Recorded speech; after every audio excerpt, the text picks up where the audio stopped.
So this is a picture of a normal skull, which is just a quick refresh for the sutures as well. Okay, so this is the metopic suture between the two frontal bones. This is the coronal suture. This is the sagittal, and posteriorly this is the lambdoid suture. So this is a beautiful diagram which tells you what happens when each of these sutures fuse inappropriately or prematurely. So we will talk about each craniosynostosis separately. Okay, so first is the sagittal craniosynostosis. So this is the most common craniosynostosis affecting a single suture. So when the sagittal suture fuses prematurely, what happens? Here you can see the head size is very long, isn't it? So such a prolonged head, this is called as a dolichocephalic head. So from anteriorly, so this is from the top view. From the anteriorly, when you see that there is hollowing or there is very slanting in the temporal area, prominent ears are present. Vertex, you can see there is a pointing of the vertex, right? So this is the most common craniosynostosis, and 80% of them are boys. So this head is called as a dolichocephalic head, or otherwise you can call as a scaphocephalic head, which is the boat-shaped head. So these children will have, so from the side view you can see that they have a frontal bossing, occiput is prominent. This is the biparietal diameter, isn't it?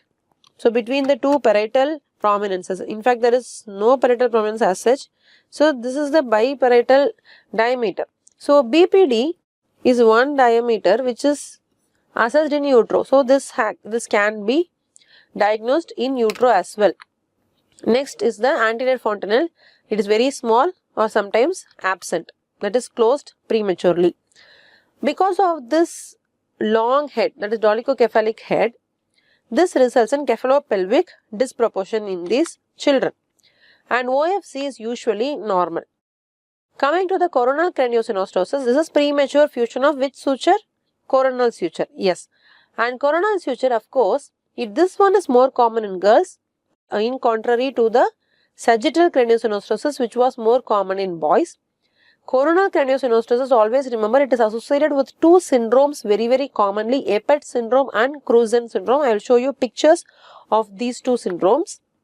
And you know that coronal suture has both, I mean, it can be involved in the one side alone, or it can be involved both sides. So if there is only one side involvement, that is only unilateral involvement, it can result in plagiocephaly. When it is a bilateral coronal fusion has happened, the skull cannot expand. So what happens? The skull size becomes very small. So it becomes very brachycephalic head. The AP diameter becomes very small. So unilateral will result in plagiocephaly, bilateral will result in brachycephaly. So what happens in plagiocephaly? There is one side flattening will be there. So flattening of the forehead on one side, cheeks also will get flattened. The orbit will be rotated outside. The eye will be rotated outside. Brachycephaly, what happens? The whole head is small. So what happens? There is mid-face hypoplasia. There is not much of space for these areas to, these organs to grow. So mid-face hypoplasia and bilateral proptosis. That is what we see in Apert and Cruzen syndrome. So coming to the unilateral craniosynostosis, so here you can see that the coronal suture is fused on this side, and this is a preoperative picture of this child. What happens here is, here you can see that the forehead is flattened, isn't it? So here you can see that is very shiny, the opposite side is very flattened. So the forehead is flattened, the cheeks flattened, and what happens here? There is proptosis, unilateral proptosis. So similarly, you can see here the forehead is flattened on this side, there is proptosis of this particular eye, that is right-sided involvement is present.